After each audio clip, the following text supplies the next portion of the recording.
कर्मचारियों सेवानिवृत्त कर्मियों के लिए महत्वपूर्ण खबर, वित्त विभाग ने जारी किए ये निर्देश, अब इस तरह मिलेगा लाभ। राज्य सरकार ने रिटायर होने के बाद फिर से नौकरी पाने वालों के लिए पदनाम व मानदेय का निर्धारण किया है।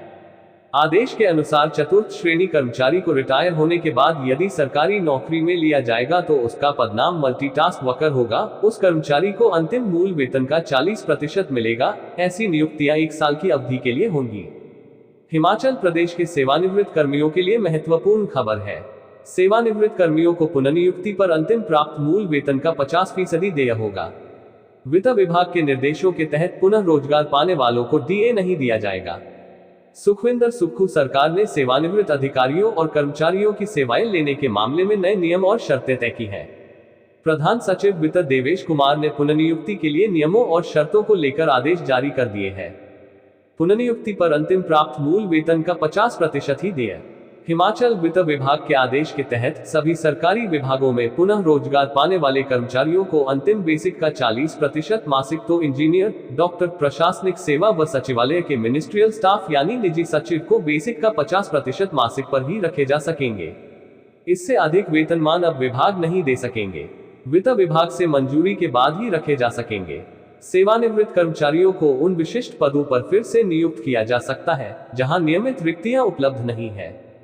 ये रहेंगे नियम शर्तें। नए आदेशों में चतुर्थ श्रेणी के तहत मल्टीटास्क वर्कर, तृतीय श्रेणी के तहत कार्यालय सहायक, द्वितीय व प्रथम श्रेणी के तहत कार्य पर्यवेक्षक के लिए अंतिम बेसिक का 40% निश्चित मासिक राशि निर्धारित की गई है। इससे अधिक किसी को भी कोई भी विभाग मासिक राशि प्रदान नहीं कर सकेगा।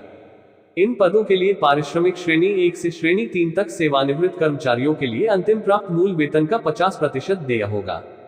इनमें चतुर्थ श्रेणी के मल्टीटास्क वर्कर, तृतीय श्रेणी के कार्यालय सहायक और प्रथम व द्वितीय श्रेणी वाले वर्क सुपरवाइजर जैसे पद भी शामिल हैं। डॉक्टर, इंजीनियर और सलाहकार जैसी विशेष श्रेणियों के लिए 50% तक सीमित होगा। इस तरह की पुनर्नियुक्ति का कार्यकाल सरकार की ओर से निर्धारित किया जाएगा और एक बार में 1 वर्ष तक बढ़ाया जा सकता है। रिटायरमेंट के बाद पुनः नियुक्ति 1 साल के लिए होगी। इन्हें खाली पदों पर नियुक्ति दी जाएगी। प्रत्येक पुनः नियुक्ति से पहले वित्त विभाग की अनुमति लेनी होगी। इन कर्मचारियों अथवा अधिकारियों को आउटसोर्स की तर्ज पर ही टीए, डीए के अलावा अन्य सुविधाएं मिलेंगी। यदि सेवाओं की आवश्यकता नहीं है तो सरकार को अवधि समाप्त होने से पहले अनुबंध समाप्त करने का अधिकार सुरक्षित है। निर्धारित पारिश्रमिक पर कोई देय नहीं होगा। ये आउटसोर्स कर्मचारियों के लिए लागू मानदंडों के अनुसार टीए, डीए और छुट्टी के हकदार होंगे। कर्मचारियों सेवानिवृत्त कर्मियों के लिए महत्वपूर्ण खबर, वित्त विभाग ने जारी किए ये निर्देश, अब इस तरह मिलेगा लाभ। कर्मचारियों सेवानिवृत्त कर्मियों के लिए महत्वपूर्ण खबर, वित्त विभाग ने जारी किए ये निर्देश, अब इस तरह मिलेगा लाभ। कर्मचारियों सेवानिवृत्त कर्मियों के लिए महत्वपूर्ण खबर, वित्त विभाग ने जारी किए ये निर्देश, अब इस तरह मिलेगा लाभ।